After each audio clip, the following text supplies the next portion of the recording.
Progressive presents Forced Metaphors about bundling your home and auto. When you bundle your home and auto with Progressive, you get great savings and round-the-clock protection, which is as beautiful as looking your firstborn child in the eyes for the first time. Well, that's a bit much. Maybe it's more like looking your second-born child in the eyes for like the third or fourth time. Point being, the savings and round-the-clock protection are really, really magical. Forced Metaphors, presented by Progressive. Bundle and protect today. Progressive Casualty Insurance Company and affiliates. Discount not available in all states or situations. Welcome to the Boneyard with Steve Robertson. As always, I am your good friend and host, Steve Robertson, here on the Hump Day edition of the Yard, and another day closer to college football, right? Had a good time out in the West. I'm back. Got back in time for the presser on Monday. I promised you guys I would. I hustled back. Thankfully, Mike Leach is a late riser. So I didn't miss it. Wanted to be there for you guys. Wanted to be there to ask some questions. Plus, I didn't want Mike Leach to think I'm a slacker, right? It's the last thing we want. Mike Leach think, Steve took a vacation. Went and covered the ball game. Chased all over the Southwest and couldn't make it back in time for the presser. So call it a personal project of sorts, but there was no way I wasn't getting back in time for the presser. Some other Bulldog fans told me they had trouble getting back too. Not those that drove. I had many friends that flew, so they had a lot of trouble getting back. So go ahead and prepare. 2 years from now, we're heading back out there to play Arizona State in Tempe. I'll be making that drive again. I got to go see Tombstone. So we'll do that. We're going to talk a little bit today about MSU baseball, and we're also going to talk about LSU extensively on the show. You may have seen on social media this afternoon, I shared a personal video from Stevie Blaze, legendary guitarist and founder of the band Lillian Axe, who will be headlining Rock Vegas September the 30th. You need to go and get your tickets squared away. We have still over 100 tickets left to sell, so things are going okay. But I don't want to have to sit here at the end and kind of like beg people to buy tickets, because this is not about just a show.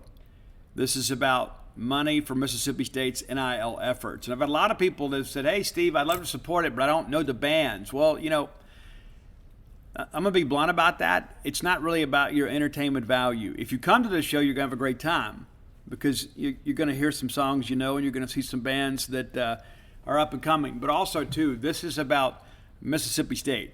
Every dime from ticket sales and official event merchandising sales go directly to the Bulldog Initiative, which in turn goes to your student athletes. So if you haven't bought tickets, please buy tickets. Even if you can't come to the show, buy tickets. You can email them to me at srobertson@genespage.com. I will make sure that a very deserving Mississippi State student gets those tickets, and we'll give those away the week of the show. I'm not going to do it now, because we want everybody that possibly can buy tickets to buy tickets. But it's all coming together. Went and got the banners yesterday, dropped off the one at Hobie's, got the big Welcome to Rock Vegas banner that we'll use. And then, of course, going to pick up shirts tomorrow. VIP passes are in. Rock Vegas attendance bracelets are in. So we're just kind of waiting now for this thing to get here. And we're 16 days away. 16 days away from Rock Vegas. It's all coming together rather quickly. I'm not panicking in any stretch, because I feel confident in all the work that I've done. But it's been a tremendous amount of work. A lot of people have assisted. And I can't begin to offer my hearty thanks to each of them that have made this thing a reality. But again, we're trying to make this an annual event, so I need you guys to support this. I need you to buy tickets. I need you to come to the show. And come out there and just have a good time. It's not like I'm just begging you for a donation. We're going to give you a great rock show. You're going to help re-energize the rock scene here in the state of Mississippi. And already kind of beginning to do some work on next year's show. Already had contact with a couple major recording artists that are interested in playing the show, right? So in order for that to continue, we've got to be able to demonstrate to people, hey, we put this great show together, people supported it, and so you are smart to do business with us as we raise money for the Bulldog Initiative, because we're going to bring in people. We're going to get tickets sold. We're going to get people to come and support this event. So I need you to support the event. I do. I need you to do this. And so I'm asking you, with all the earnestness at my command, to buy tickets and come to the show. And again, if you can't come to the show, buy tickets and send them to me, and I will make sure that somebody else comes in your stead. There may be a very deserving Mississippi State student that maybe can't afford to come, that would love to come to the show. And so you can be a part of that. So again, Please buy tickets. You can find the links on my social media, or you can just Google Rock Vegas, Lily and Axe, and you'll probably be directed to the link. If you need the link, it's on all my socials daily. But if for some reason you miss it, message me directly, and I will get that information to you. So Rock Vegas, September 30th, with Twist and Four-Way Stop. If you'd like to see Four-Way Stop, maybe perhaps that maybe you didn't make it to Bulldog Bash last year. They opened Bulldog Bash for Hardy. If you're going to be traveling to see Mississippi State play LSU this weekend, Four-Way Stop is going to be down there Friday night, and I will be there as well. They're going to be at the Revelry, also called the Rev. They're playing late, and so if you're out, because you're going to be looking for a reason to sleep late on Saturday, right? So come to the show and see Four-Way Stop Friday. We'll have a good time, and then you can sleep late on Saturday, get up, enjoy some college football, and then go over to Tiger Stadium to watch Bulldogs whip LSU there at 5 p.m. So this Friday night in Baton Rouge at the Revelry, Four-Way Stop, playing as the headliner at the show down there. It'd be awfully awesome for you guys to turn out and support those guys, and you'll get a chance to see them at Rock Vegas. Again, very happy to have those guys on the bill. Now, Twist was set to play at Hopi's the week before Rock Vegas. They were going to play the week of the Bowling Green game.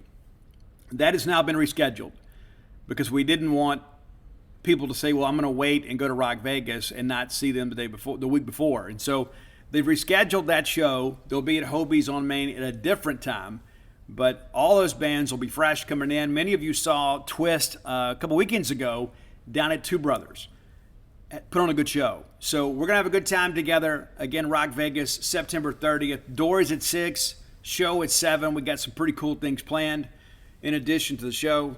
So come out and support that event. Again, you're not just supporting me, but more importantly, you're supporting Mississippi State. A lot of time and effort has gone into this. We want to make sure this comes off as a resounding success. Let's thank our friends at Bulldog Burger Company. I love Bulldog Burger Company. I love them. I love them. I love them. They love me back. And the thing that I love about this relationship with Bulldog Burger Company is I know what I'm going to get.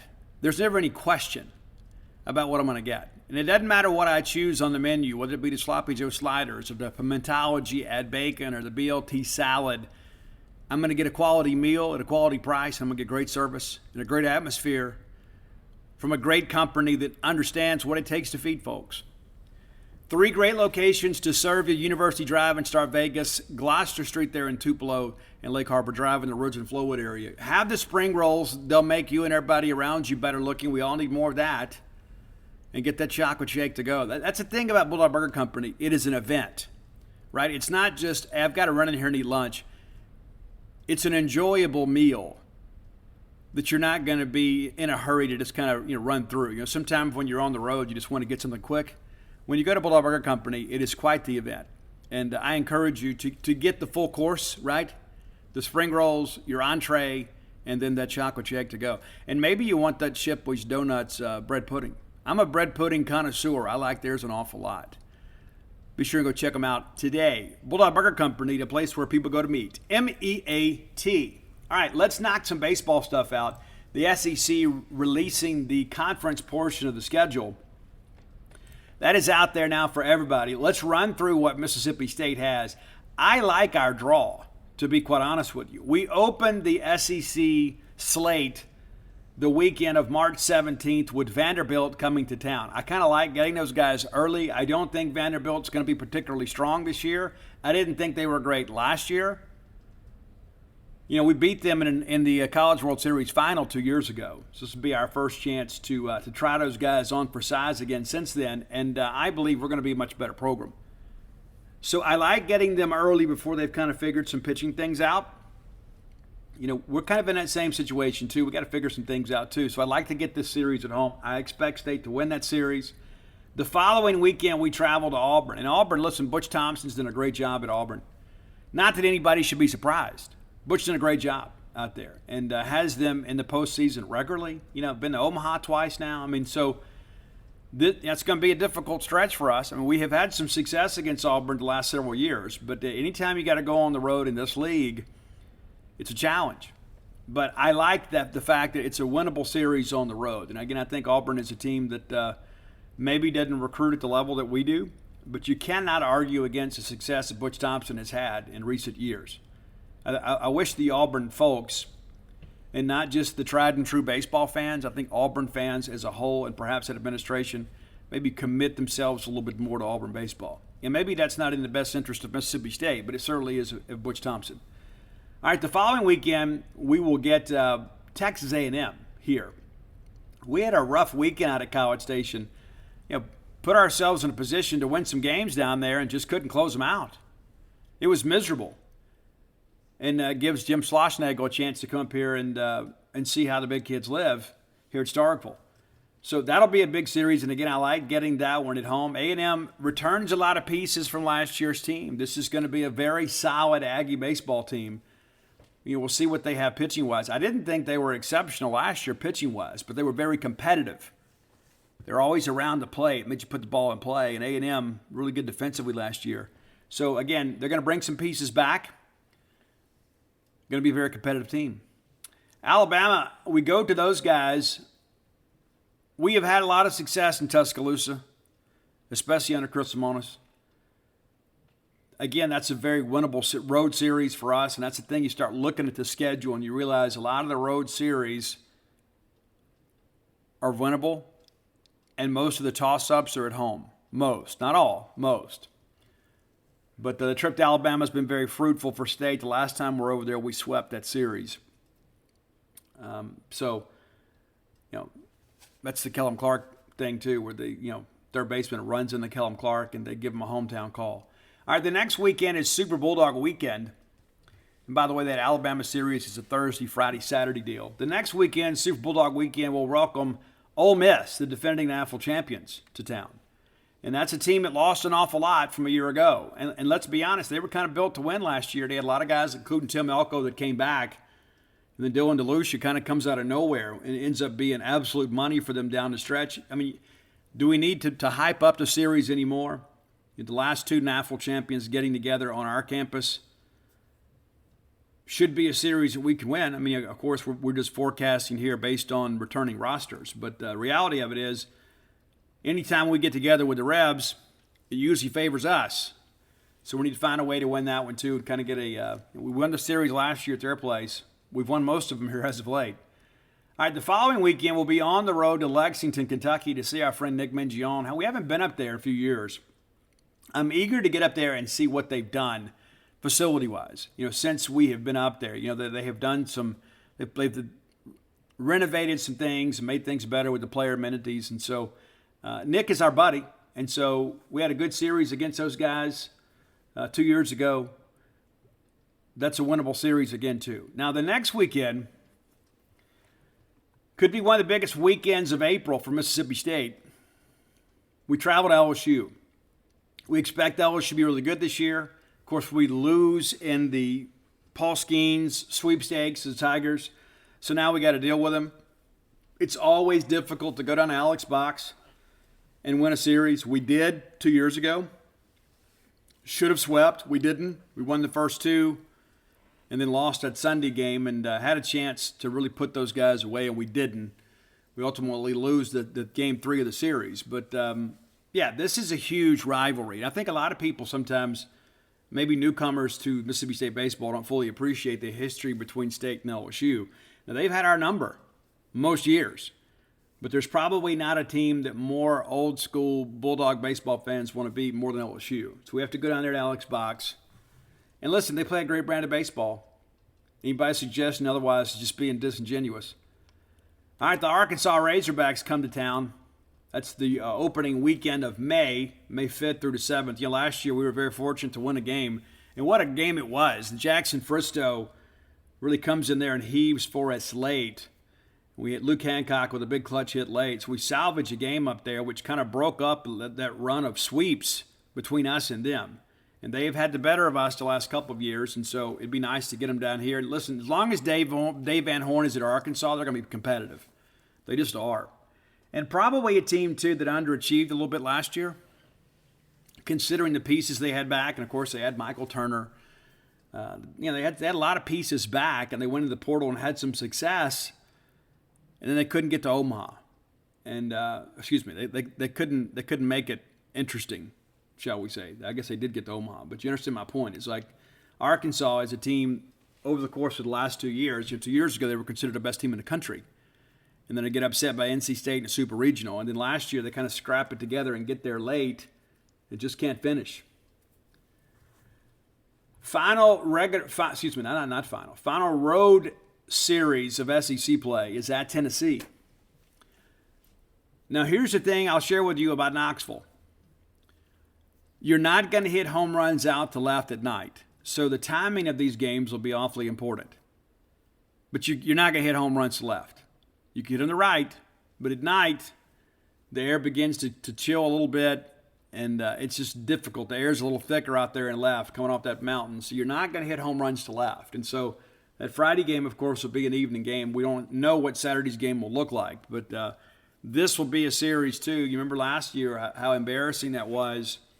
One of the lowest points of my writing career was having to cover that series, especially the ball game when we give up all those runs. Absolutely atrocious. Absolutely atrocious. That's not Mississippi State baseball. It's not, and I don't say that to be critical of our staff or our team or anything like that, but it was an abysmal performance. And the last time we went to Tennessee, we won the series, and we should have swept. That's the series, if you recall, where Peyton Plumlee tossed the ball into the dugout instead of going back to the catcher, and they award them 2 bases, and not within the spirit of the rule. It was a bad call, and ultimately cost us the ball game in the sweep. Went to Omaha anyway, but we've had some success at Tennessee. Now, it'll be a much different atmosphere than when we went over there 3 years ago. All right, South Carolina, that will close out the regular season. That is, again, a Thursday, Friday, Saturday event. The Gamecocks coming in here, just not exactly sure. Not exactly sure what South Carolina's going to have this year. Are those guys going to make a coaching change? We had that same discussion last year. And then South Carolina put some things together. And so they're going to be an average team within the SEC. So you start running this thing down here and you say, okay, well, this is who all we're playing. Well, you look at it, we don't get Missouri, which is maybe a good thing considering their success against us the last couple of years. We don't get Georgia. We don't get Florida. You run your way through this, and I think we feel good about, our draw. And again, I'm glad to get Vanderbilt early.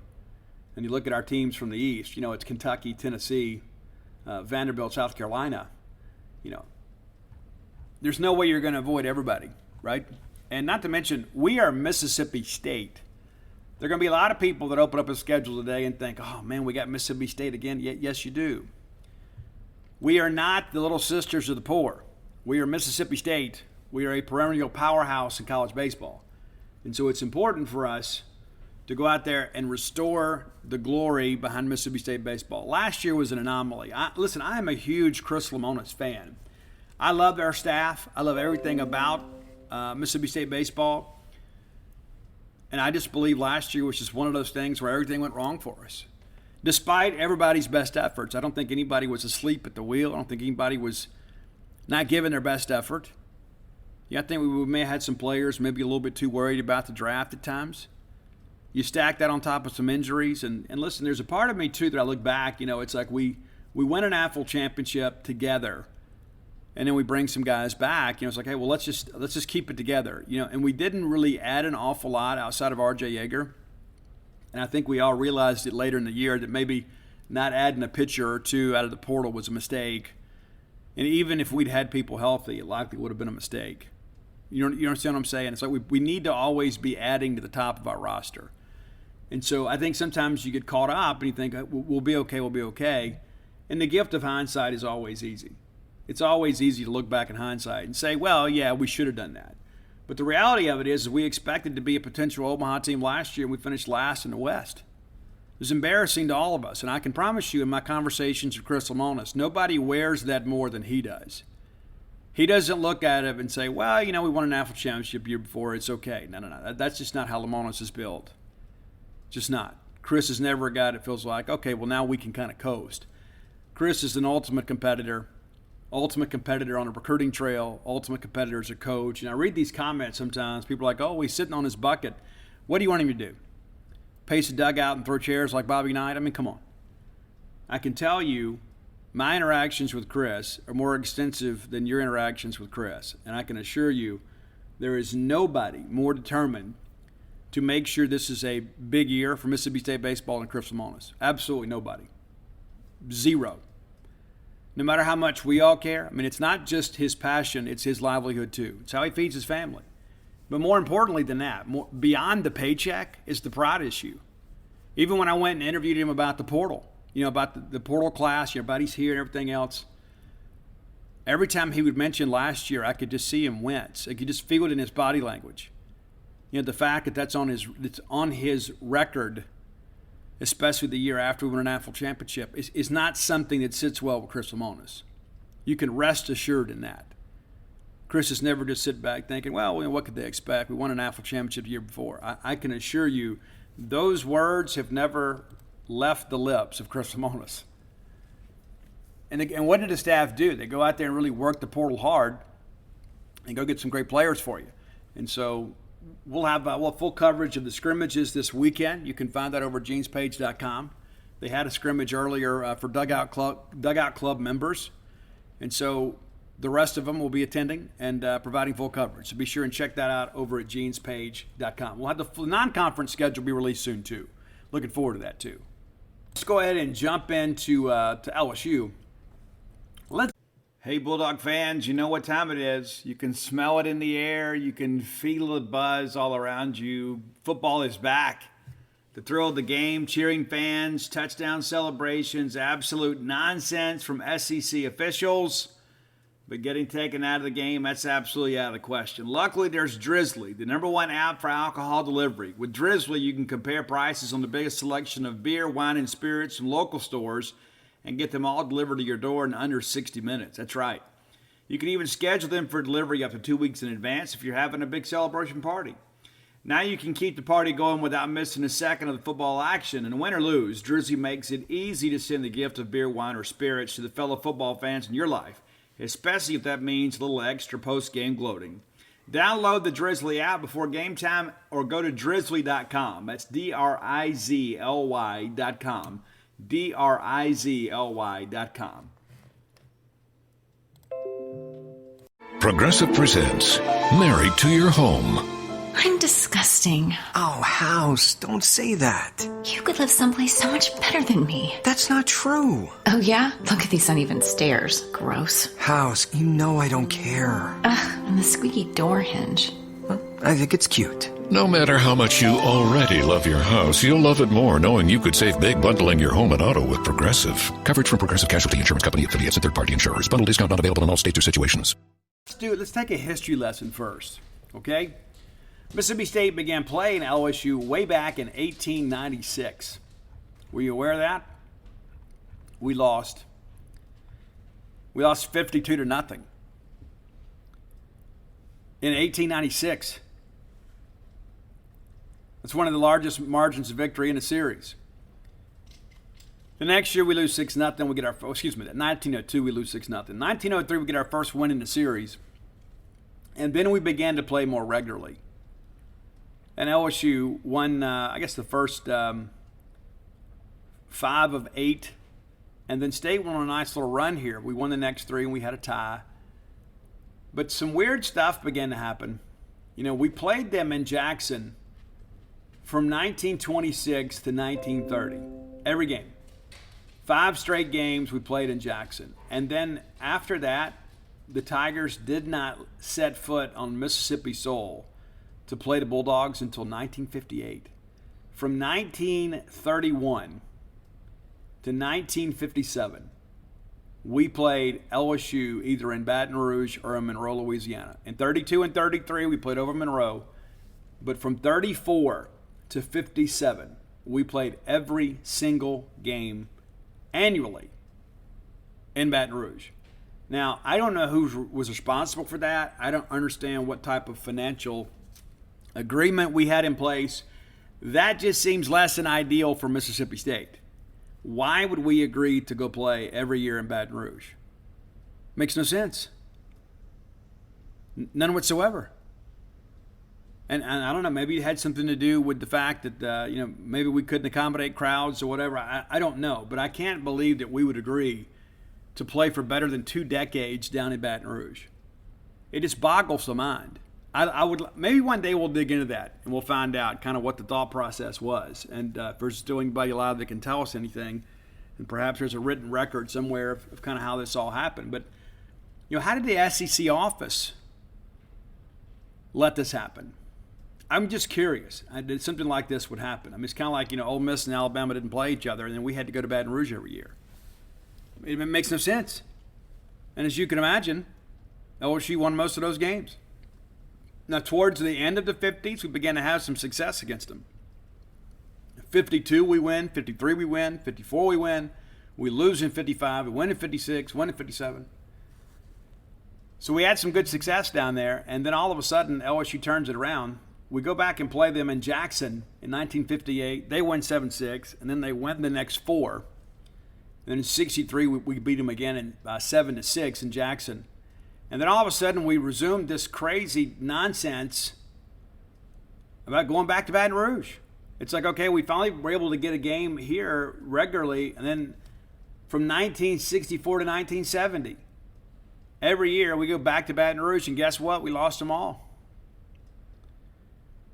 In 71, we get them in Jackson, we lose, we go back to Baton Rouge, back-to-back years. We get them in Jackson in 74, and we beat them. And then we begin to alternate, Baton Rouge, Jackson, Baton Rouge, Jackson, Baton Rouge, Jackson. And then in 1980, John Bond hits the scene. John wins 4 in a row, and then even after John's left, we win the next one. So from 80 to 84, we win 5 straight years. And in 80, John Bond absolutely destroyed LSU 55-31. You can find that game on YouTube if you'd like to take a trip down memory lane. The series then turned in 85. LSU wins the next 5, which brings us up to 1990. And we're almost now at the precipice of the Jackie Sherrill era. What's interesting, too, we go back to I skipped ahead there. In 82, Mississippi State hosts the game in Starkville for the first time in forever and a day. The last meeting before that was in 1923. But in 82, we get them up here for the first ever game with lights at Mississippi State. We win the game. Dana Moore, game-winning field goal, upsets top 10 ranked LSU, 27-24. In a game that really State outplayed LSU most of the game. And State wins, of course, makes a little run there. But again, so we get into 90. State wins in 90. And that's big. That was big for us. 34-22 in Jackson. That's the last time we played the Tigers in Jackson. 1991, we win again. And then in 92, some of you may remember this. 92, we go down to Baton Rouge. They beat us 24-3. We lose in 93, 18-16. 94, they get us. And then, of course, this is a run, too, that LSU puts together here of 7 straight. State wins again in 99. That's the Rod Gibson game. When I say Rod Gibson, you know exactly what I meant. State was undefeated. Jerry DiNardo was on the ropes. Rondell Mealy was the great back at LSU, and LSU just couldn't get out of their own way that year. State, the year of the comeback, finds a way to win it. 17-16, I submit to you, Rod Gibson got in on 3rd down and 4th down. We win the game. And what's interesting, too, and there's so many LSU people. So I was living in Baton Rouge at the time. So the local cable access channel had like their own video of the games. And you could watch that on Sunday night. They would condense the game down to an hour, and you could watch it. They had the back angle of the end zone that clearly shows that Rod Gibson got in before his knee touched down. Now, of course, that video has been lost to the sands of time, and it doesn't matter the arguments that people make. The scoreboard says 17-16. Kind of like us losing to Memphis last year, except Rod Gibson actually got in. So it's important to understand that. There was video evidence from a Baton Rouge TV station that clearly showed Rod Gibson got in. But, of course, that is lost to the sands of time. Well, we needed to enjoy that one because we didn't win again until Dak Prescott got here. So from 2000 to 2013, LSU dominated the series, and most of these games were not competitive. In 2000, of course, which I believe is the last time we were favored to win at LSU, we lose 45-38. The week before that game, DeCenzo Miller was rumored to have had appendicitis. There was all the talk in the papers. He may not play. He goes down there and runs all over LSU. We had a big lead there, and then Josh Reed, future Biletnikoff Award winner, absolutely wore us out. That game was over. LSU fans had left. And they come back to win. Matter of fact, we had to score to force overtime. And they beat us 45-38. That's the game, too, where LeBranton Tofield fumbled at the 1-yard line. We always talk about that one. It was an egregious call. That began this incredible streak of LSU basically dominating.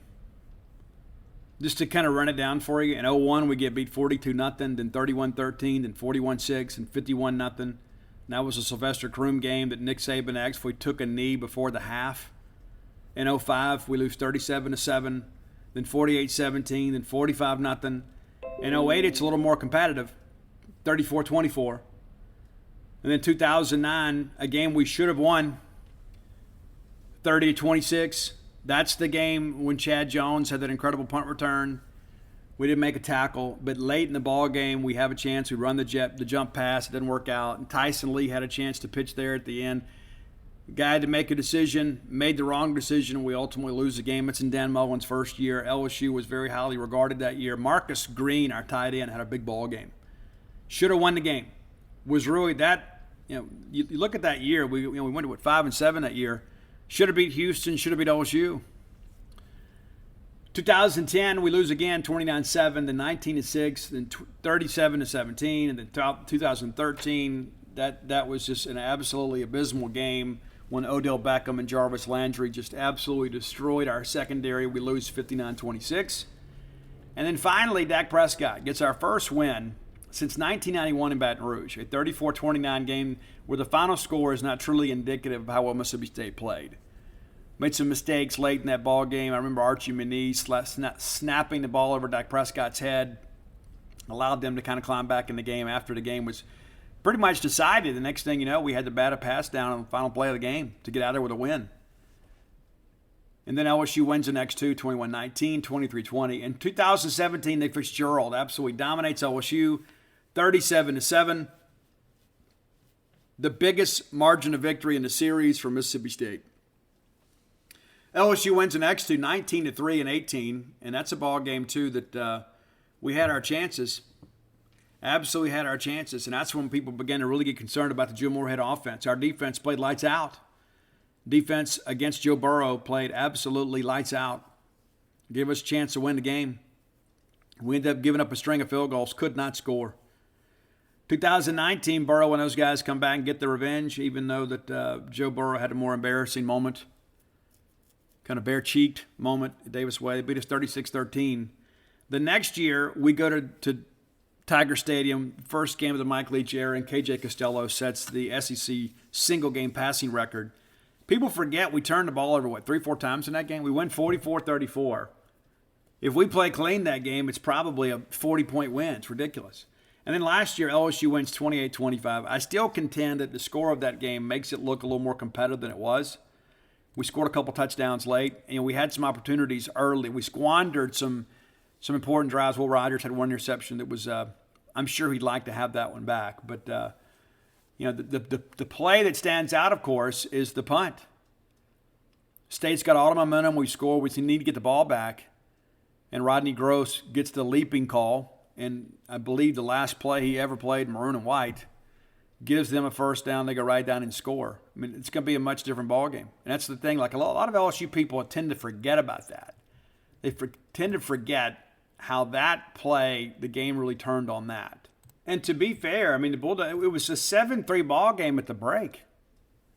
LSU up 7-3. And again, State squandered some first half opportunities. They come right down the field and score, and Johnson connects with Keishawn Booty for that 64-yard touchdown.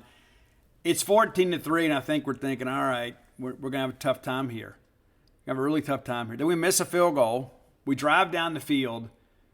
Should have scored. And I go back to, we were driving down the field, and Malik Heath fighting for a first down. The ball gets stripped out. And then again, the other drive in plus territory where Will throws the pick. I mean, it's 2 turnovers right there that really squandered some opportunities for us in the first half. And then we come up here, our first drive of the second half, we drive all the way down the field and miss a field goal. Absolutely miss a field goal. So it's still a 14-3 game, and then LSU scores to make it 21-3. Big play there to give them the 21-3 lead. And again, this is where I look at it, I'm thinking, you know what, this thing is over. Will Rogers comes back, hits Makai Polk for a 29-yard touchdown pass, makes it 21-10 as we go into the fourth quarter. We're down 11. We're down 11 with some heat, though. Just need to get a stop and get back in it. LSU puts together a great drive, makes it 28-10. The game at this point was over, or so it seemed, because on 4th and 8 from the LSU 37, Gross gets called for the personal foul.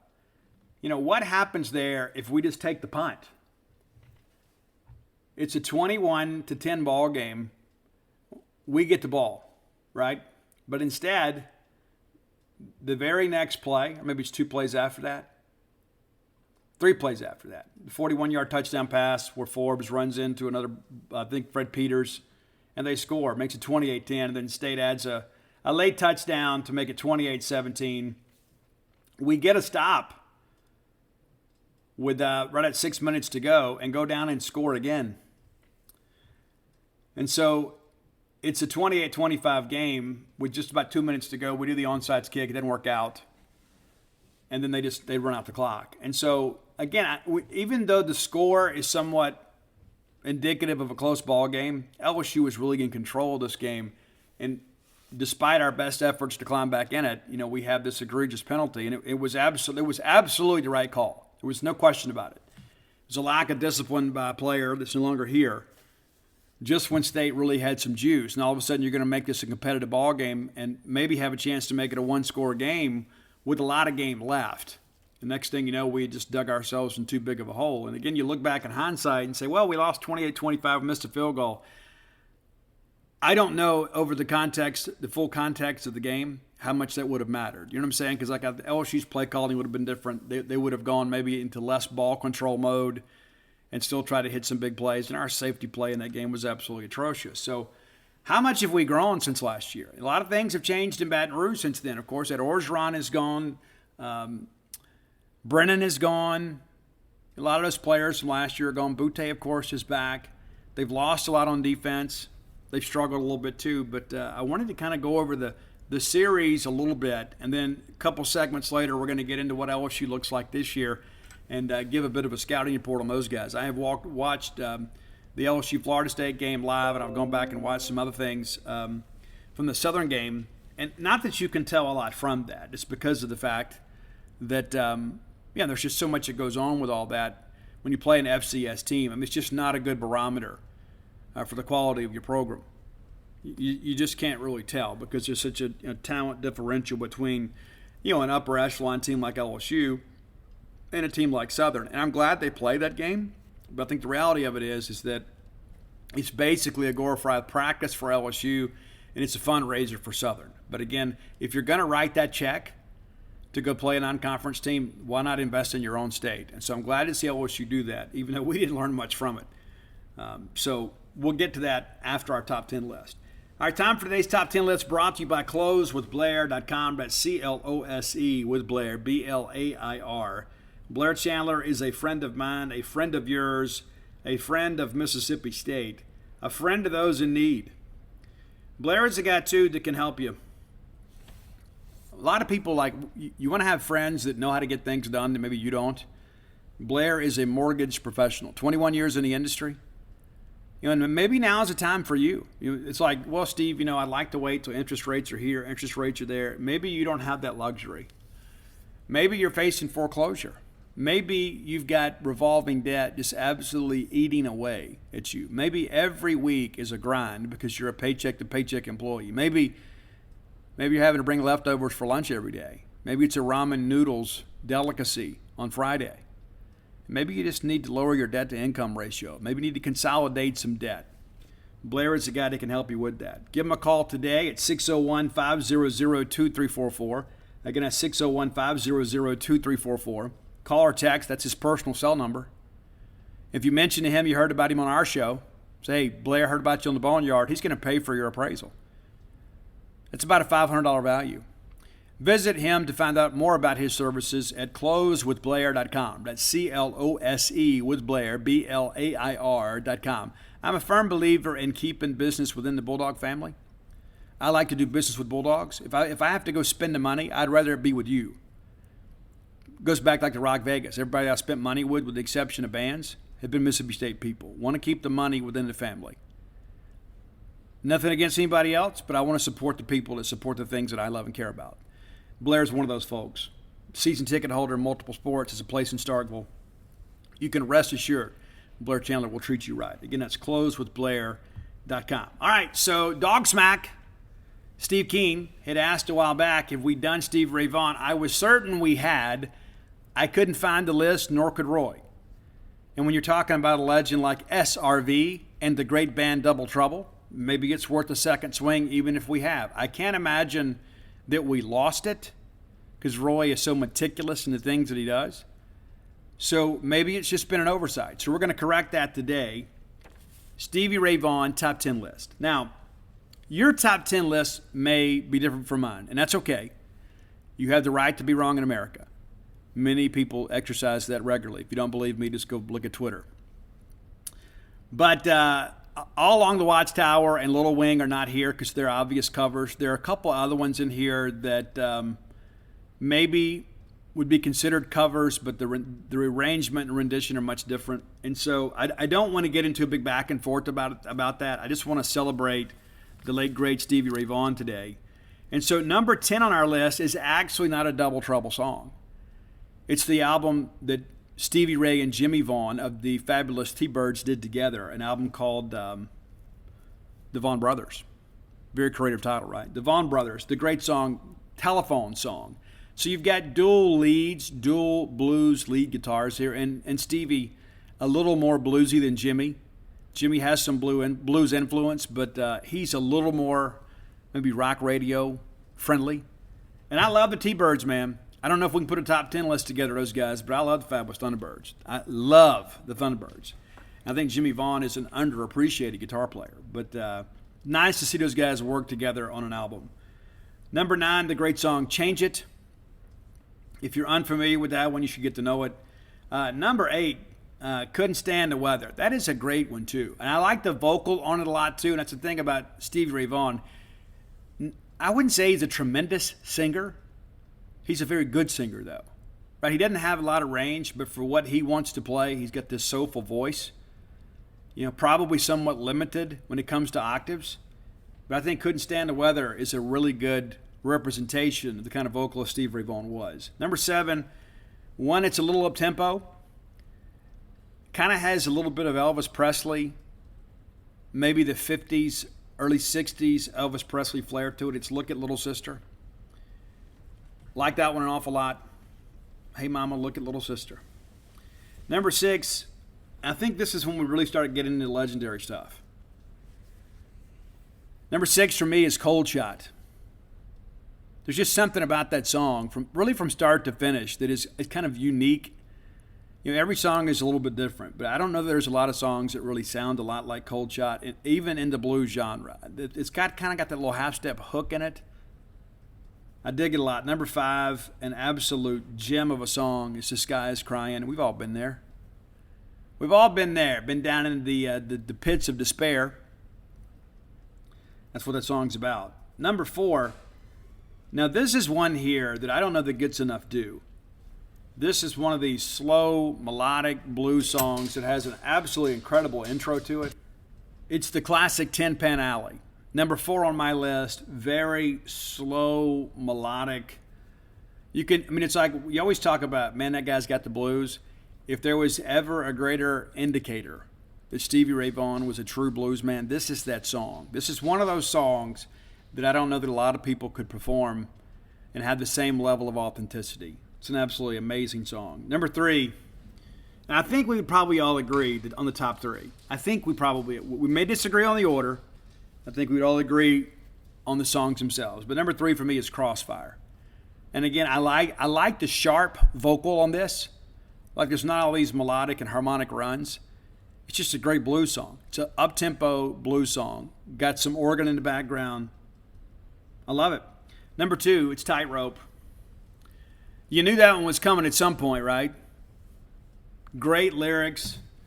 Really kind of true to the old school of blues, even though it's a little more up-tempo. But number 1 for me, and maybe for you, it's Pride and Joy. Perhaps the most recognizable Stevie Ray Vaughan song.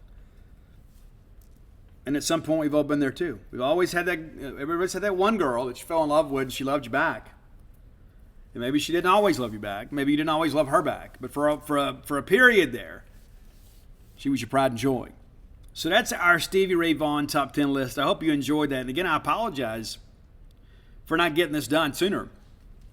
There's a part of me I still think we did. But when I was putting this list together today, I said, a lot of this doesn't really feel quite familiar. So thanks for the suggestion, Steve Keene. I appreciate you listening to the show, and I appreciate you reaching out on social media. If you're like Steve and you have ideas for the top 10 list, reach out and let me know. Better yet, hit Roy up at Dogmatic67 on Twitter, and he'll keep the list. He'll put you on the list. And this is one, I was going to do it last week. We ended up putting it off. But we have a pretty good list. But sometimes you guys have ideas that are better than what we're considering. And so we may bump you up here. And this is one we just kind of need to right or wrong here with SRV. So we've done that today. I appreciate your support of the top 10 list. There's so many people that have reached out and said they've learned new things. And even some of you young bucks have said, you know what? I've impressed my dad or I've impressed my mom. They get in and I'm listening to this. And it's a song really from maybe their high school or college years. And so I think it's cool to share the gift of music with each other. And that's what we're going to do at Rock Vegas, too. We're going to celebrate life with music together.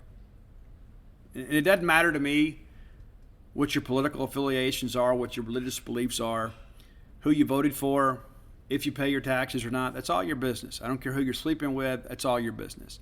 But for that night, we're going to be one family united in rock, and we're going to have a great time. So please come out and support the show. That's Rock Vegas, September 30th, down at Hopies on Main. All right, next segment of the show brought to you by Campus Bookmart. My friends at Campus Bookmart will treat you like family because in their minds you are family. Go by and see their smiling faces and the great selection of Mississippi State merchandise, the best selection of Mississippi State merchandise in the known universe. A lot of people make that claim. They back it up. You can see it for yourself. Going to have a handful of home games coming up here in the next few weeks. Go by and check them out. Support a Starkville business. If you can't make it to town and you'd like to support them, as well you should, visit them on the World Wide Web, campusbookmart.net. And by being a loyal Boneyard listener, we'll give you a phrase that pays, which is BSR, which stands for Beautiful Steve Robertson. That gets you free shipping on all orders over $50. Any order less than $50, absolutely incomplete. Mom, Dad, it's starting to get a little chilly.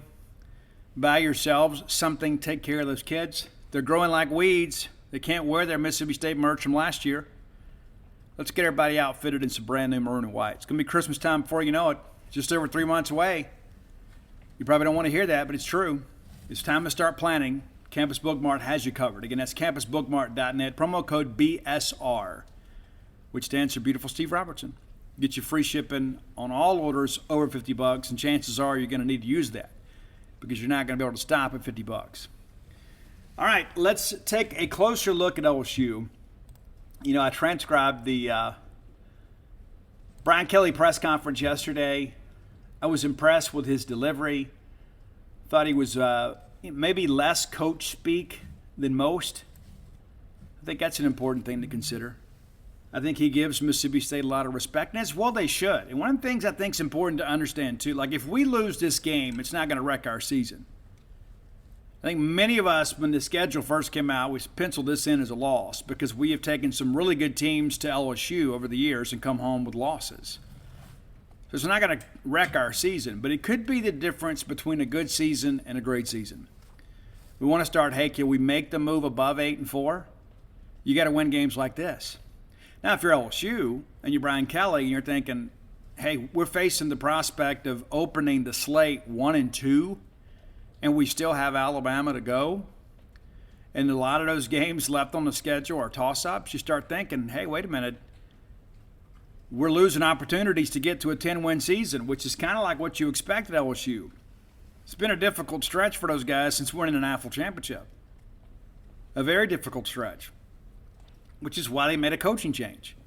I think it's important to kind of understand. I think a lot of people kind of forget what's happened at LSU over the course of the last 2 years, and that's important to kind of take into account too, because this is not maybe, the LSU that we have grown accustomed to seeing. With Coach Orgeron up there, wasn't always the easiest either. Then they had one of the greatest seasons in the history of college football. Give a lot of credit to Joe Brady and Joe Burrow. But at Orgeron's first full season in 17, and that's the year that State beats them 37-7, they finished 9-4 that year and ranked 18th in the country. 2018, 10-3, they finish 6th in the country, and then win the national championship in 19. So you saw a nice progression there. In 2020, State goes down there and absolutely destroys those guys. Final score 44-34, truly not indicative of how well Mississippi State played. Tigers go 5-5 and then take a bowl ban that year when basically all Power 5 teams pretty much guaranteed a bowl. They elect to take the bowl ban. 2021, they go 6-6. They beat Texas A&M final game of the year to earn bowl eligibility and then lose in the Texas Bowl. So since winning the national championship, you begin to look at these Tigers, they're 12-13. 12-13 counting this year. And so I think Brian Kelly will be successful at LSU. Will he achieve that same level of success? I mean, LSU has had 3 consecutive coaches win a national championship. Is Brian Kelly that caliber of coach? I think maybe he would have been at Notre Dame. I don't know that he will be at LSU, but I can't fault the guy for taking that big payoff. But this is year 1. Will those fans down there be patient to answer that question? No. They're tired of losing. They're ready to be LSU again. And, that's the thing people forget. From 14 to 17, it was an 8-9 win type year every year. Even though they were well respected, they dropped a handful of games every single year. They have not the same program they once were. Really, the exception in the last decade, really, has been them winning double-digit games. Now, they expect to this year. Fair, unfair, that's the expectation. But I think if you're Brian Kelly, there is more pressure on LSU than there is Mississippi State in this game. I think we can afford to go down there and play a little bit loose. Because they're kind of facing the prospect of, hey, if we lose to Mississippi State, we still have Alabama, we still have A&M, we still have Ole Miss, Arkansas.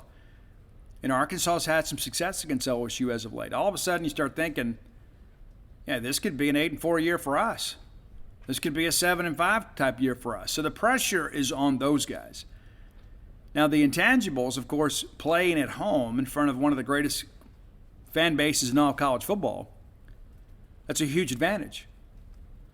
And you remember Dak Prescott, the most iconic player in our school's history, went down there and absolutely had those guys on the ropes. We elect Mike to kick a field goal late. We think the game is over, and then we allowed him to kind of creep back in. And so as I've said on some radio shows, I think the difference in this ball game is going to boil down to what happens in that fourth quarter when that LSU crowd decides, hey, it's time to get on our feet.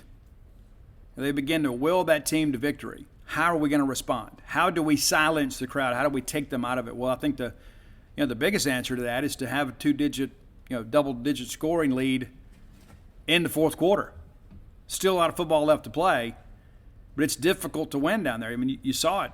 You've all seen it yourselves. I have been on field level down there, and at times when that place gets rocking, it feels like the ground is going to open up and swallow you whole. When Dak fumbled that ball in 14 and they scooped it up and ran in for a touchdown, I felt like the building was going to fall down around me. So how do we handle that? And you can say, well, Steve, we played in front of 88,000 at A&M. And that's true, but the ferocity at Tiger Stadium dwarfs what it is at College Station. And I know a lot of people say, well, College Station is great. And it is. I love going down there to play, partly because we have some success. I don't know if there is a more intimidating home field environment than Tiger Stadium. And maybe some of that is just because of our experiences down there. And back in 2002, a buddy of mine went to every LSU home game. And I'll just tell you, when they get to rocking, man, it's difficult. It's difficult to hear. It's difficult to relax. It's difficult to stay within yourself. It helps that we have a veteran team. But that is something that we're going to have to, how do we handle the moment? Because if we go out there and we have that third quarter malaise that we had against Memphis and against Arizona, I think we're going to find ourselves in some real trouble. We've got to consistently go out there and make plays. This is where guys like Austin Williams, this is where guys like LaQuinton Sharp have to really be vocal in that huddle. You got to keep us focused. We can't allow the emotion of the game to dictate our play. And again, the pressure is on LSU here. Because if we go through this thing, we go 2-1, we're like, okay, we're still on schedule to get 8. You win this one, all of a sudden you start thinking, you know what, we got a good chance to get 9. But if you're LSU, it's like, looks like it's going to be a disappointing year. And Brian Kelly's a great coach. They're going to have a great game plan. They're going to come out and do their best to try to slow it, run us down. So let's look and see how LSU kind of got to this point. You guys all watched that Sunday night game with LSU and Florida State.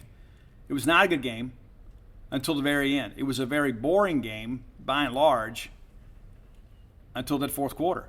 A lot of memes out there about Brian Kelly kind of regretting his decision.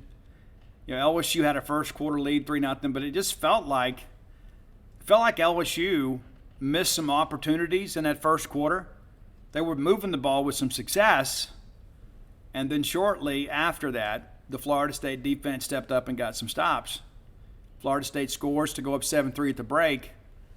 The third quarter is a little bit exciting, but part of that is because of the fact that Florida State pieced together a couple scoring drives and takes a 17-3 lead in this game. It really felt like that Florida State was about to put it away. Give LSU some credit. They come back and score late in the third quarter to make it a 17-10 game. So you're thinking, okay, we've got a game again. And then Florida State responds, puts together a really nice scoring drive to make it a 24-10 game to play with 9:04 to go. And at this point, we're all thinking LSU is dead. LSU is never dead in any sport, especially football and baseball. So LSU, Jaden Daniels goes down and hits Jeray Jenkins for a touchdown. Now it's a 24-17 game. And you recall Florida State gives themselves a chance to answer. They drive down into the red zone, decide to get cute, throw a pitch. The ball is fumbled. I mean, if you just run ball control there and kick a field goal, this game is over. It's a 2-possession game with under 2 minutes to play. But instead, LSU marches the length of the field. They get a little bit of help. Kind of a controversial call, I guess you could say, about the tight end getting out of bounds. They scored the touchdown, and I think we all knew then when Jeray Jenkins scored, we're thinking, you know what, LSU's going to win this thing in overtime because Florida State is just not very good. I mean, Florida State has been the definition of mediocrity the last 4 or 5 years. And they blocked the extra point. And Florida State wins. And as painful as that loss was, it's not a season ender. Now, the Tigers bounced back last week, as you expect, against an FCS team. And I guess all due respect to Southern, I have a tremendous amount of respect for Pete Richardson when he was there. He was very involved in the local community. Coach Richardson, great ambassador for Jaguar football. But that ball game last week, and of course Coach Richardson is retired, no longer there. But that game was over pretty much as it began. Daniels runs for a touchdown to get the extra point. They get the ball right back. Josh Williams runs for touchdown. Extra point's good. Then Daniels, touchdown pass, Jack Bash. Extra point's good. Halfway through the first quarter, it's 21-0. Before the first quarter is over, it's 37-0. That includes a couple of defensive scores here. You had a pick six. Then you had a safety, a block punt, recovered in the end zone for a safety. That's what made it 37. And at this point, the game was over. It was just a matter of what the final score was going to be. LSU puts together 24 more points there in the second quarter. It's 51-0 at the break. And then from there, they coasted to a 65-17 win. And, of course, Southern scores a couple touchdowns, late, or I guess 10 points late against the Bandit defense. But we're not going to see those guys. Just not. And so let's look inside some numbers here. And, again, there were 102,000 people at that ball game. Now, granted, it's a historic game, but we can expect a similar crowd. It will be absolute pandemonium in Tiger Stadium when the Bulldogs arrive. It's going to be nuts. I mean, just get ready for that. Okay, as a team here, LSU offensively averaging 449 yards per game, allowing 327. And, of course, some of that is, Southern. Southern, an FCS team, so the numbers are a little bit skewed there. LSU scored 12 touchdowns, allowed just 5. As a passing offense, LSU is 48 of 69. Nice. 5 touchdowns, 2 picks. Average attempt, 7.67 yards. So a little more ball control, I guess, maybe than what they've had in the past because, they used to air it out. They used to have that vertical passing game. That's what they won them a national championship. They have allowed just 29 of 50. Think about that for a second. Their secondary has only seen 50 passes through 2 games. They're going to probably see that amount in 1 game with us. Now, some of that, I think, is going to depend on how LSU plays offense. I do expect them to try to run the football, and that is going to prove to be a very dicey proposition. Very inexperienced offensive line at LSU. They have 1 senior. That's Cameron Wire, and he has never been a great player, but he's been good. But outside of that, a lot of young guys. Got a couple transfers. Remember Trevon Short? State was in the mix there. Trevon Short's not even starting at LSU. But it's a new group. It's kind of beginning to learn some cohesion. But I expect them to try to establish the run with John Emery back. They'll try to establish the run to shorten the game and limit our possessions. So maybe we don't get to 50 attempts. Maybe. Maybe we don't have that many possessions. But the reality of it is that we're going to test that secondary unlike anybody else has this year. As a rushing offense, they ran for 369 yards. I looked up the numbers today. That's about, I think it's 85. It's not a lot for a team that kind of predicates itself on being the more physical team. They've allowed 333 yards rushing. So despite the fact that they absolutely destroyed Southern last week, they've only outrushed their opponents by 36 yards. That's interesting to me for a team, again, that kind of prides itself on the physicality of the offensive end. Average yards, 5.6. They're allowing 4.2. If we can average 4 yards a carry against them, I think it's going to be a pretty good night. They're averaging 184 yards a game rushing. State is 30th in the country in rush defense. We allowed 40 last week. They've ran for 6 touchdowns, allowed just 2 rushing touchdowns. Ironically, LSU losing time of possession. Mississippi State's a team that always does well in time of possession because even though we don't run the football a lot, we keep the clock moving. Through 2 games, LSU has possessed the football just over 57 minutes and been on defense just over an hour. So it's about a 3-minute differential there in the game, which is about what it is between us and them. I think we're 42 in time of possession. They're 38 or thereabouts. They are 12 of 23 on third down conversions. So right at 50%. That's not a great conversion. We were just 5 of 12 last week ourselves. Their opponents also right at 50%. Fourth down conversions, they're 2 for 3, and then their opponents are 0 for 1. They have fumbled twice, lost them both. They have forced 5 fumbles and recovered all 5 of those fumbles. LSU sacks, 3 sacks as a team. Now, Ojulari is back this week after missing most of the Florida State game and all the Southern game, but they just had 3 sacks. They've allowed 6, most of those against Florida State. They've also scored 12 touchdowns, allowed 5, converted on 2 field goal attempts, allowed 5 field goals. They've had 12 red zone trips, scored in 9 of the 12 touchdowns, 9 of 12. But defensively, we've been pretty good. 7 red zone attempts from their opponents, just 2 touchdowns. First downs, 48 as a team, allowed 37. 18 of those on the ground, 27 passing. Now, I'll tell you this, too. This Jaden Daniels kid, a lot of our fans are somewhat unfamiliar with him. He is not a true dual-threat quarterback. He is a quarterback that has elite athleticism. There's not a lot of design quarterback runs for him, and maybe there will be this week to add a new wrinkle. But this is a guy, when things break down, that can get you. But he is a pass-first quarterback that will then kind of extend plays with his feet. You know, again, he's a plus runner, but he's not a guy you look at and say, okay, they're gonna run him an awful lot. And being the quarterback in that scheme that is somewhat predicated on down-the-field throwing, they don't want to get him injured. They've given up a lot of rushing first downs. They've allowed more rushing first downs than they've achieved. But LSU 27 passing first downs. As a kicking unit, they're 1 for 2.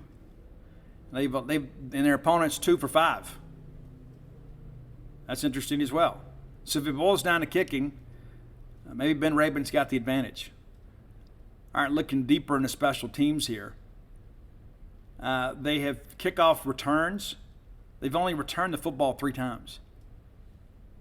That's interesting to me. You know, maybe some of that's because it's going out of the end zone. However, opponents have had 7 returns. So what that tells me is they're not getting a lot of touchbacks. Does that give Tulu an opportunity here to make a game-breaking play? Now, punt returns, much different deal. LSU is yet to allow a yard in punt returns. Again, it's just 2 games. They've had 1 return against them for 0 yards. LSU defensively has 1 interception. Their opponents have 2. Points per game, LSU putting up 44, allowing 20.5, and of course that is skewed by scoring 65 points last weekend. 34 points off turnovers, and much of that came last week, playing kind of a hapless opponent in Southern U. As a team, penalty-wise, 10 for 85, and opponents 9 for 88. So it's a pretty moderate number there. I think everybody could probably see that. And looking more at the individual stuff here, Jaden Daniels, 2 games played, 35 completions and 45 attempts, 346 yards, 5 touchdowns, averaging 173 passing yards a game. Garrett Nussmeier played a little bit in relief last week, had a couple picks, 13 of 23. Some people thought he would be the future. Maybe he is. Maybe it's not maybe it's next year. But 183 yards. And you obviously want to save some wear and tear on Daniels last week. So, we can expect Jaden Daniels to be very efficient. If you look at his numbers he had at Arizona State, he is a guy with very high completion percentage.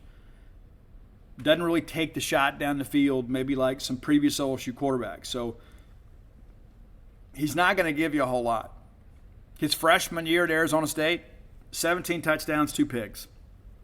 His final year at Arizona State, 10 picks, 10 touchdowns. Even though his completion percentage went up the 3rd year at Arizona State, everything else kind of went down. He only played in 4 games in 2020 and 5 touchdowns and 1 pick. So pretty stingy with the football, but last year took a few more chances and paid for it. Now Daniels is also the leading rusher at LSU. 19 attempts with a net of 132 yards, averaging almost 7 yards a carry, the 1 touchdown with a long of 25. They began that Florida State game with Daniels kind of tucking and going and moving the chains. Armani Goodwin, 2nd leading rusher on the team to 1st at running back, 17 carries for 99 yards and a couple touchdowns. Noah Cain, a transfer from Penn State, 17 carries for 74 yards, a couple touchdowns. Kashawn Butte has had the one long end-around play, 1 for 41 yards. Josh Williams, a younger guy, 6 carries for 19. Walker Howard, backup quarterback, played some. 1 carry. And I guess that's not true. I got my 3 carries for a net of 15. And then Nick Demas. So you look at this running game, and you see it's all kind of predicated on Daniels. Now, John Emery is going to be back. His first game since 2020. And that was the final game against Florida, I guess. He will be back. Missed all of last year with an academic suspension. And then had 2 games to serve this year. I'm not exactly sure the circumstances behind that. He has practiced. but he will be a little bit rusty. Again, first game in a year or more. And so it's important to kind of understand how much will they use him. I think they'll play him some, but Brian Kelly kind of made it seem like they got to give him some time to kind of get back in the flow. And I think just like it would be with us, no matter how talented a guy may be, if he hadn't played an actual game in a better part of 2 years, there's going to be some rust. And he hadn't exactly set the woods on fire in his career there. But that'll be a new name, or a somewhat familiar name you hadn't seen in a while. It'll take the field. I like John Emery. I always did. And I don't know why he hasn't had a better college career. I really thought he would have a huge career. You recall he was nearly a Mississippi State Bulldog. He was set to commit to Mississippi State on his birthday, and then all of a sudden LSU gets more involved with him. And then he commits to Georgia and then flips to LSU late. It's tough to beat LSU in the river parishes. If you're familiar with that state, all of that long there from, Holman, Thibodeau, Destrehan, all that stuff in there, it's difficult. That's really deep LSU country. And that's exactly where he's from. Now, looking at receiving here, and it's been awfully interesting with this group. All these guys scrub their social media, and there's all this, what's going on with LSU. I don't know if you can draw any conclusion from that at all. Maybe it's just the guys kind of blacking out. It's like, we got beat. Let's focus on this. Former Mississippi State commitment Malik Neighbors, the leading receiver at LSU. He also had a couple of big muff punts against Florida State. A lot of people were disappointed with how Brian Kelly handled that in postgame. I don't think there was anything intentional there. I think it got a little bit blown out of proportion. But Neighbors has 8 catches for 123 yards and 1 touchdown, a long of 60. You start doing the math on that. That's 7 other catches for 63 yards total. It's not averaging an awful lot. Brian Thomas Jr., 7 grabs for 99 yards. And Kashawn Butte, a guy that killed us last year, 7 catches for 62, a long of 21. Still hasn't found the end zone yet. That's a guy this is a money-type game for him and a money-type game for guys like Emmanuel Forbes. Kind of the game within the game. But so far, he hasn't done a whole lot. Chris Hilton Jr., 5 catches for 47 yards. Mason Taylor. Jeray Jenkins, a guy that sometimes is unheralded at LSU, actually has a couple receiving touchdowns. Both of those against Florida State. Jack Bash is a guy that a lot of people thought we could get. We had no chance to get that kid. He's an LSU legacy. It was 0 chance that we were going to get this guy. I remember some people thinking, even posting on our message boards, we got a good chance here. We had 0 chance. 0. It'd be like Ole Miss recruiting one of my kids. 0 chance.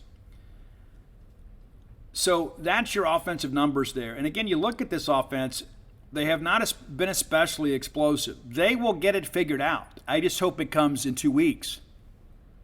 Let us get out of town with a W before they kind of figure some things out. And the fact that our defensive unit and the scheme that we run is so different than what they faced, it's difficult to think you could get on track when you're facing an orthodox team like us.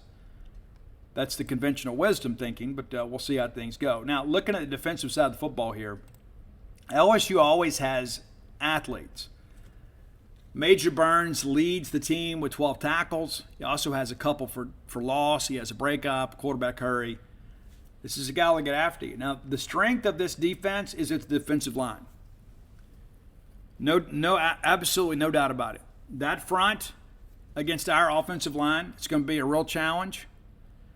I believe Mississippi State is better defensive line versus their offensive line that, again, has a lot of newcomers on it. But this battle between our offensive line and their defensive line could be the battle of the week when it comes to this game. How do we handle those guys? How do we handle the pass rush? Ojulari, not quite 100%, but he's back. I guess a future NFL player. They're very good across the front. Mekhi Wingo is a guy that's really, really good. Greg Penn has 11 tackles. Wingo has 9. Jay Ward is safety. We absolutely victimized him 2 years ago. He's still there. He has 8. Former Mississippi State commitment and Arkansas Razorback Greg Brooks has been shifted to the safety position. He has 8 tackles. He had a big pick 6 against KJ Costello in 2020 right here at Davis Wade Stadium. Harold Perkins Jr. appears to be a rising star there. He has 8 tackles on the year. Wes Weeks also has 8. Mike Jones Jr. has 7. Jaquelin Roy also has 7. Mekhi Garner, another guy that just, the list goes on and on. But they've got some guys that have been out. The transfer from Ohio State, 7 as a defensive back. We expect them to play a lot of nickel and dime stuff. I suspect they'll go right back. We suspect they'll go right back to the drop 8 type thing. Maybe they'll mix up some blitz package type stuff. Ali Gay, of course, is a star. He had a good game against us down there in 2020. This is a very athletic group.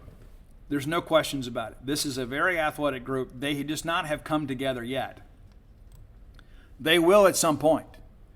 Now, if you read the LSU commentary out there, there's a lot of concern about the back 7. How will their linebackers be able to handle? Can they cover in space? The corners have been really good, despite the fact that Derek Stingley is gone. They have been good at corner.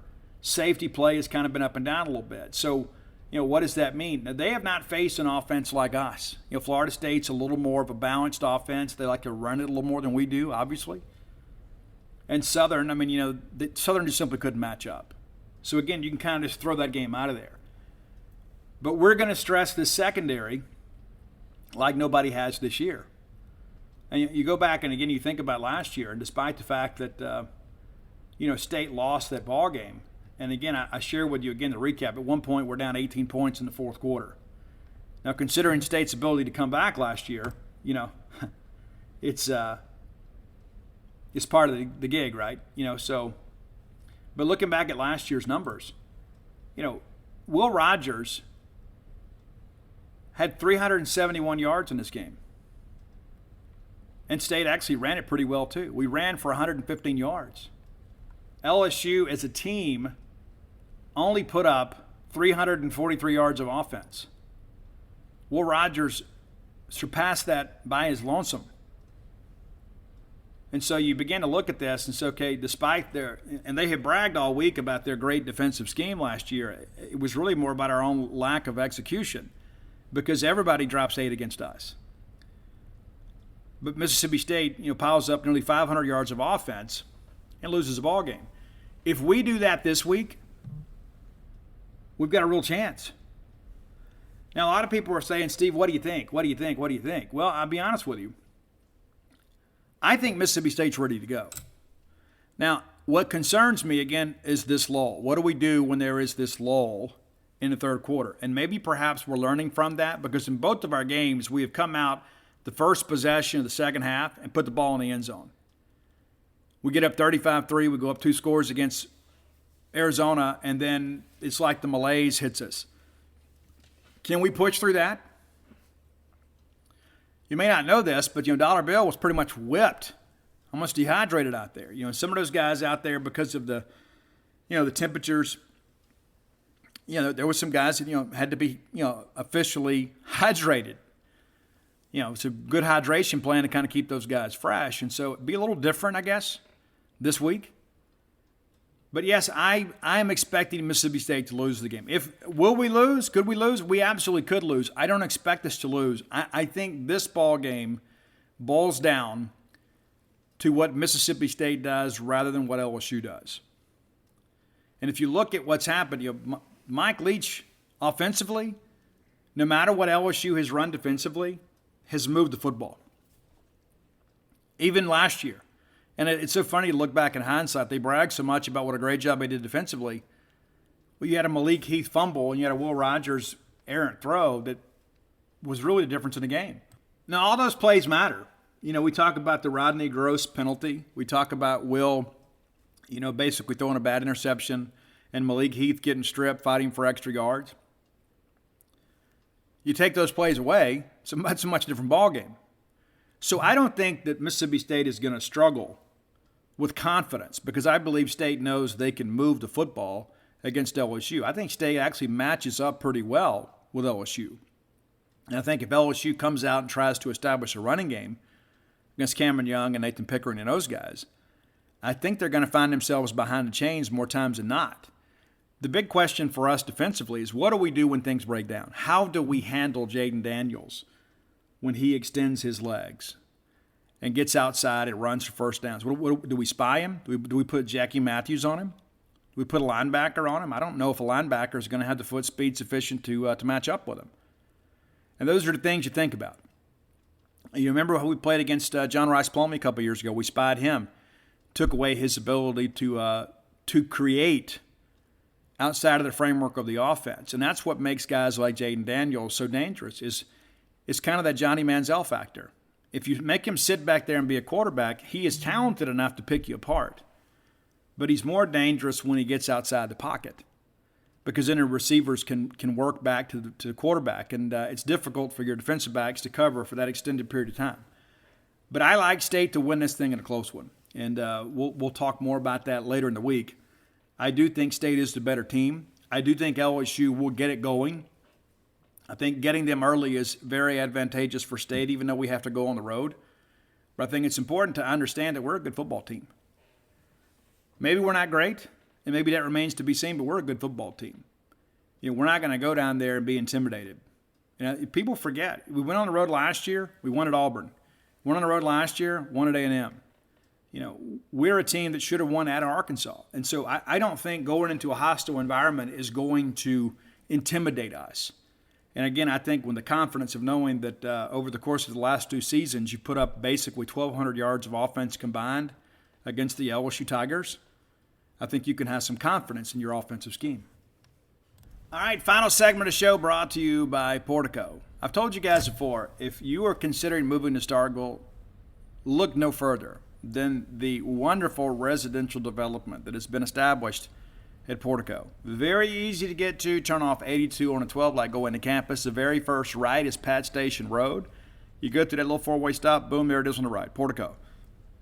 You can start with a 2-bedroom, 2-bath home, go all the way up to a 4-bedroom, 4-bath home. Really any size home for any size family. Maybe it's your ball game weekend retreat. Maybe it's your primary residence. Maybe it's your future retirement home. Wouldn't that be wonderful to be here all the time, to participate and witness with all that goes on here at Mississippi State? It'd be amazing.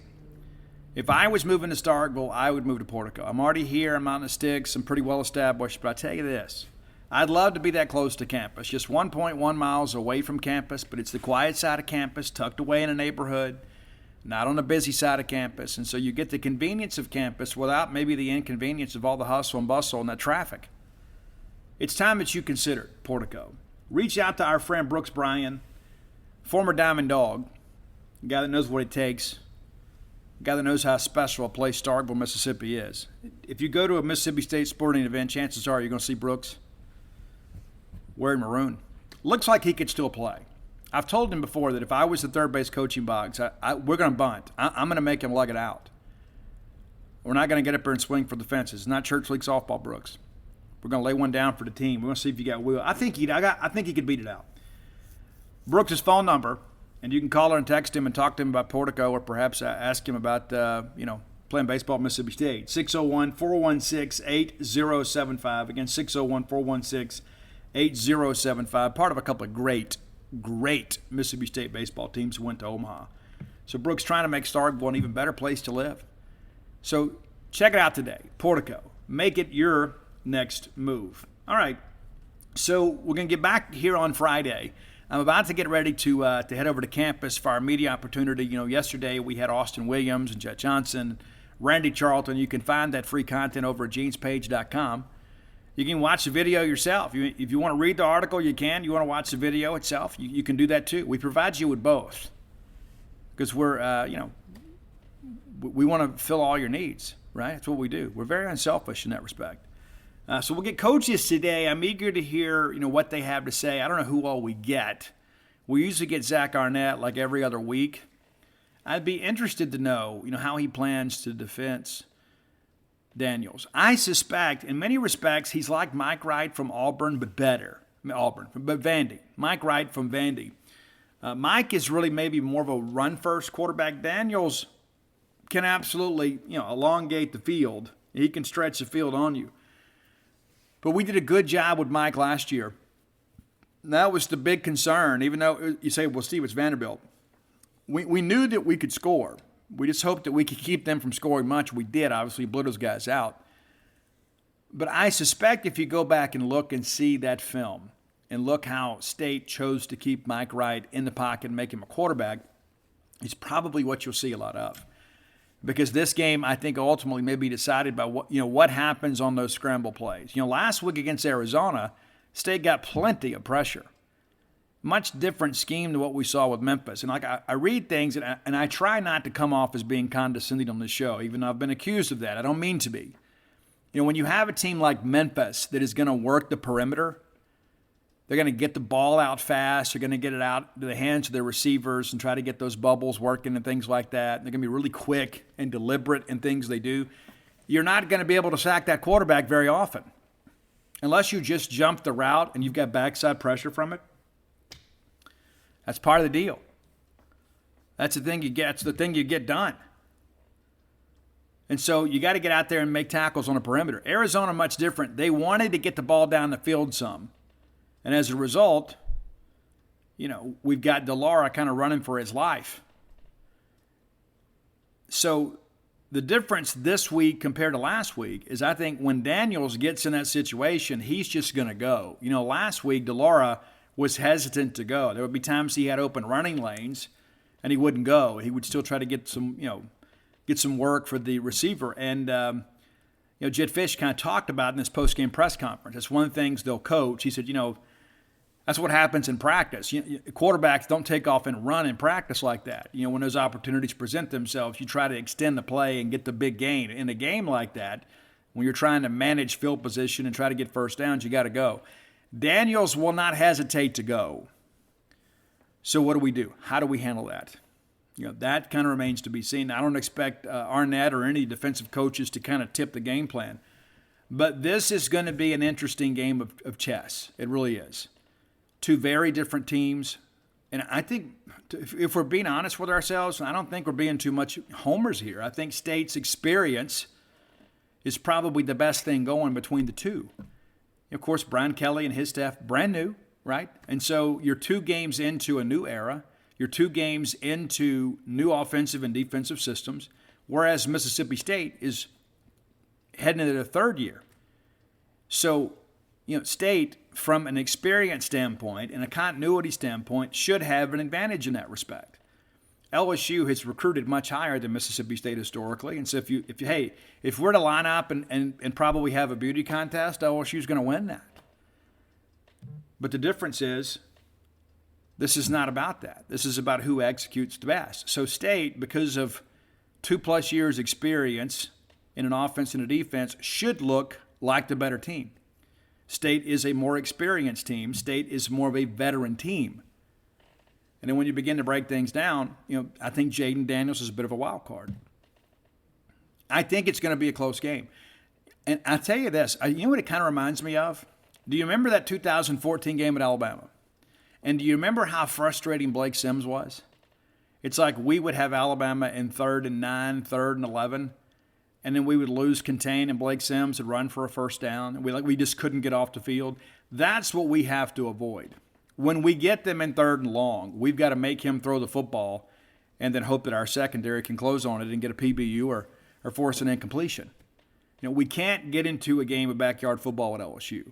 I think that is what we have to absolutely avoid. So a lot of pressure riding on the shoulders of one Jaden Daniels. And again, I'm very impressed with him. I've done a lot of research on him this week. Of course, watched the LSU Florida State game like you all did too. And, I think his supporting cast let him down. Had some big drops. I thought the guy really was a warrior and competed really hard. So we're going to be prepared for that. You got to understand that guy is going to bring a great effort. And so I share that with you just as a bit of a caveat. I expect State to win, but I think Jaden Daniels is going to be very difficult to defense.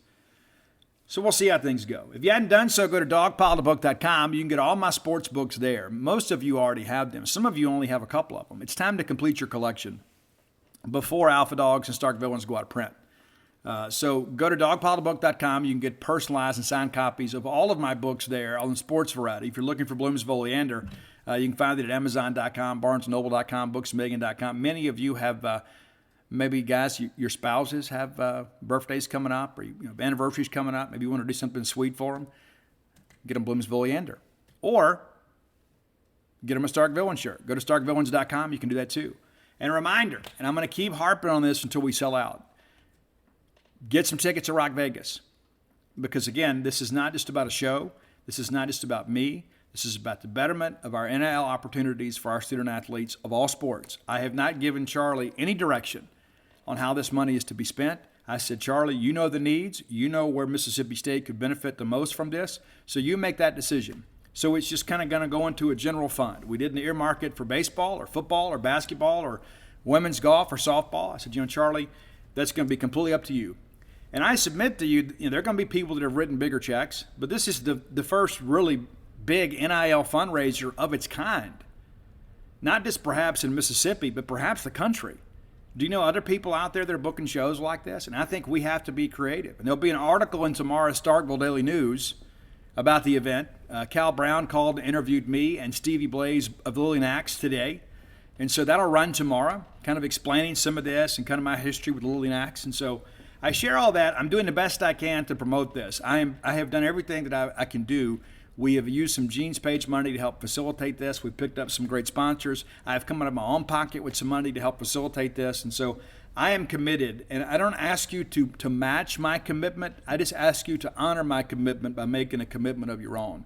And so, yeah, I'm not going to be bashful. I think I've earned that, because I'm not doing this for me. I'm doing this for Mississippi State. I just ask you to partner with me. And our sponsors have been so incredibly generous, because they believe in what we're doing. They believe in Mississippi State, and they believe this is a good idea. And again, whether you believe in NIL or not, it's here. It's not going away.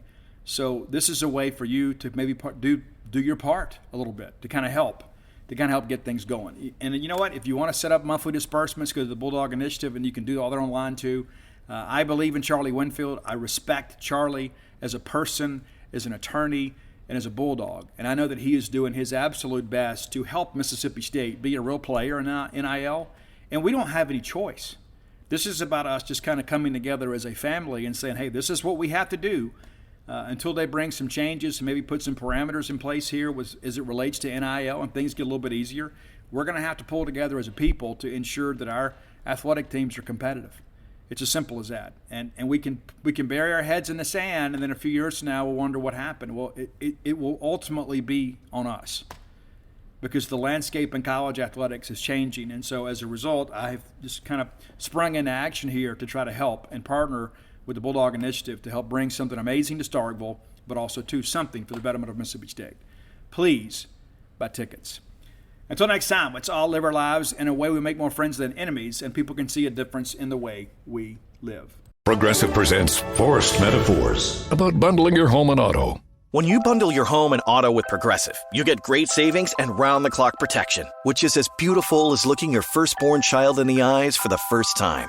Well, that's a bit much. Maybe it's more like looking your second-born child in the eyes for like the third or fourth time. Point being, the savings and round-the-clock protection are really, really magical. Forced Metaphors, presented by Progressive. Bundle and protect today. Progressive Casualty Insurance Company and affiliates. Discount not available in all states or situations.